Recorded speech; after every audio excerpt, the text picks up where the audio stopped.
Lembaga swadaya masyarakat yang tergabung dalam Gerakan Rakyat Dekrit Indonesia kembali menyuarakan penentangan terhadap kebijakan pemerintah yang melakukan penggusuran paksa yang merugikan rakyat kecil. Mereka meminta pemerintah Jokowi segera merevisi peraturan presiden terkait percepatan pembangunan infrastruktur mengatasnamakan kepentingan umum agar penggusuran tidak lagi terjadi.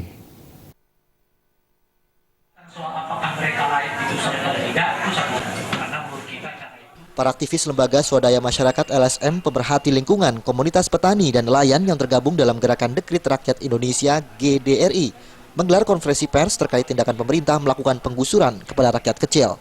Menurut mereka, pemerintahan Joko Widodo sama saja dengan rezim Orde Baru yang tetap melakukan penggusuran paksa mengatasnamakan kepentingan umum. Para aktivis menyoroti 3 peristiwa penggusuran yang dilakukan melanggar hak asasi manusia itu, yaitu penggusuran Kampung Pulo, Jakarta Timur, penggusuran 12 desa di kawasan Jatigede, Jawa Barat, dan dampak pembangunan PLTU Batang, Jawa Tengah.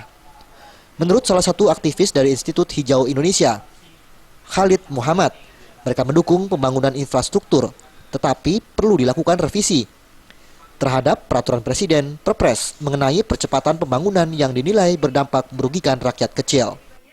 Patut kiranya dalam waktu yang sangat segera Presiden mengeluarkan instruksi itu agar seluruh pemerintah daerah berhenti menggunakan pendekatan pelanggaran hak asasi manusia di dalam pembangunan, khususnya penggusuran orang miskin. Ketua Kesatuan Nelayan Tradisional Indonesia (KNTI), Riza Damanik, juga melihat percepatan pembangunan hanya untuk kepentingan orang kaya dan investor asing. Dirinya melihat hal tersebut terjadi pada percepatan pembangunan reklamasi Teluk Jakarta dan Teluk Benoa di Provinsi Bali. Peruntukan nantinya hanya bagi orang-orang kaya, sedangkan para nelayan di sekitarnya akan kehilangan mata pencahariannya.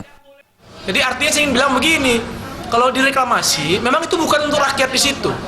Itu pertama, peruntukan itu adalah untuk ekonomi atas. Ya. Dan ekonomi atas ini, kalau hanya orang kayanya setengah-setengah kaya, nggak mungkin dapat. Ya, begitupun yang ada saya dengar yang ada di Teluk Benoa. Ya. Dari Jakarta, Wahyu Sadiatmo.